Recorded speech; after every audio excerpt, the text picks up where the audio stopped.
Hey guys, one of the reasons that I started doing this thing that we're doing right here is because I've been sort of hoping and planning to do it for a long time, because I've been feeling the need and people expressing a desire to be a part of something like this. And then back some months ago, on one of my trips, I was in Hawaii and I was ministering over there, and Amy Winehouse passed away. And when she passed away, I wound up doing like Skype kind of calls and conference calls with about 3 different groups that were calling just to sort of get my take on what that was about, And a horrible, tragic thing. And of course, I told them, I said, I think it has to do with this pattern, that it keeps happening. If you remember, she passed away at age 27, and Jim Morrison died at 27, Jimi Hendrix died at 27, Janis Joplin, 27, Kurt Cobain, 27. What is this thing about all of these amazing, innovative, creative, some of them it's just ingenious talents that rise up and begin to have this voice to their generation, this musical voice. So really, and some of these guys are really culture shapers. I believe they they carry anointings and graces on their life to really impact their generation, also to bring such innovation as they do. And I think one of the things that they have is these amazing prophetic sensibilities. And they have some of them are incredible wordsmiths, and because they're carrying these treasures, the enemy just comes in and just takes them out with death and destruction.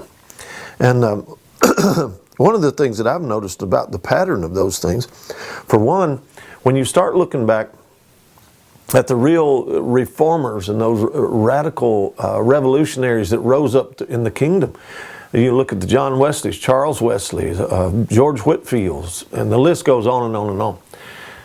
We look at their pictures today and see these old guys, John Wesley and Charles Wesley, and we think, but those pictures were done of those guys after they became institutions, let me remind you. When they were really turning the world upside down, like Zinzendorf and people like that. Zinzendorf, by the way, when that whole thing happened in Herrnhut that shifted Christianity, he was 27. See, but look, our choices determine the consequences a lot of times. And people make wrong choices. There's still negative consequences that come with wrong choices. And Psalm 27, I think, is one of the keys. Psalm 27, for this what a lot of people are calling the curse of 27 or whatever, and a lot of others besides those have died at 27. But notice that like John Wesley, Charles Wesley, Zinzendorf, Whitfield, all those guys, when they were changing the world, they were in their 20s. And the choices that they were making with the giftings that God had given them and the voice that God had given them caused them to have such an impact on their day as well. But it turned out very different. But watch what Psalm 27 says about this idea of the 27.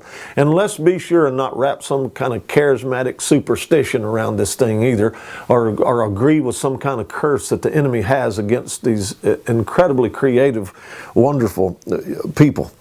That many times have just simply made wrong choices, and those wrong choices carried such negative consequences that it cost them their life.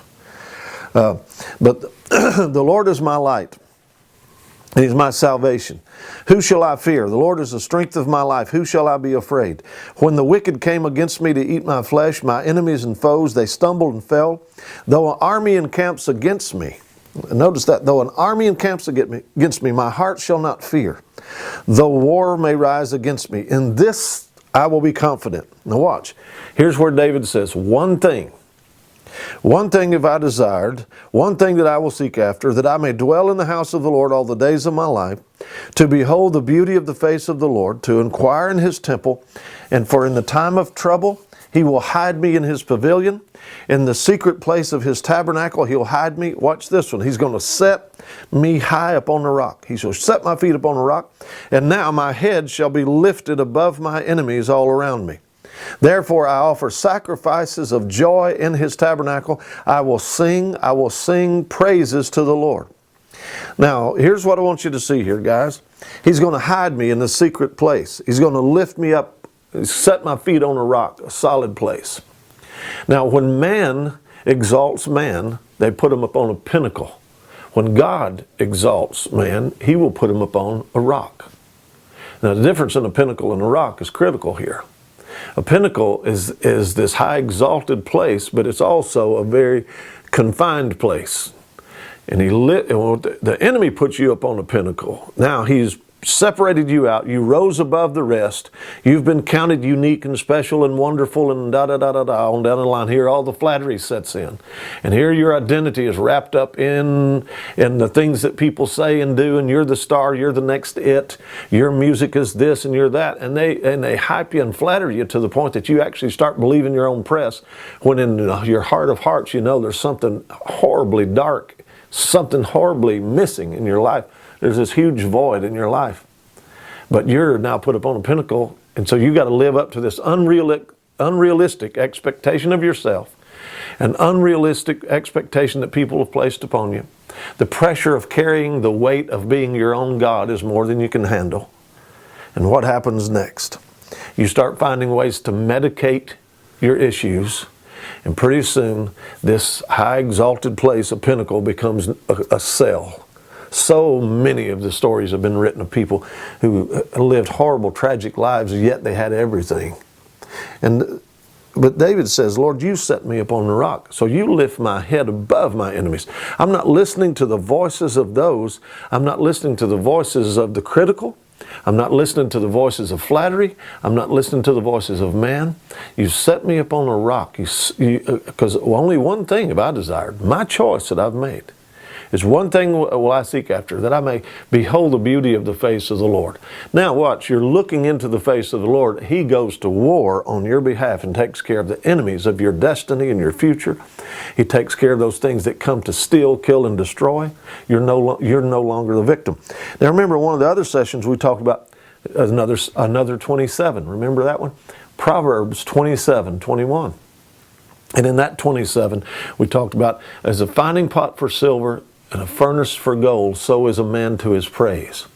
So how you understand and receive flattery and receive your own press and establish your identity around this trivial, temporal, carnal stuff, it determines who you really are.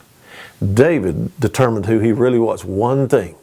Get everything else aside. One thing. That's that I may dwell in the house of the Lord, to behold his beauty, to sing my praise, to honor him, then completely different outcome. So I just speak that as a blessing over every life here. Let our choices carry incredible effectiveness and impact. Don't let our choices carry horrible consequences.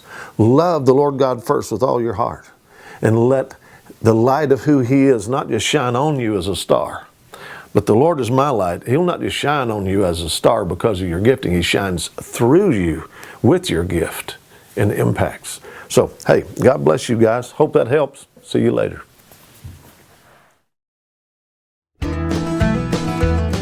Thanks for watching. If you've been blessed by this program, please consider partnering with us in prayer or through a financial gift. Learn more by visiting our website at selaministries.com.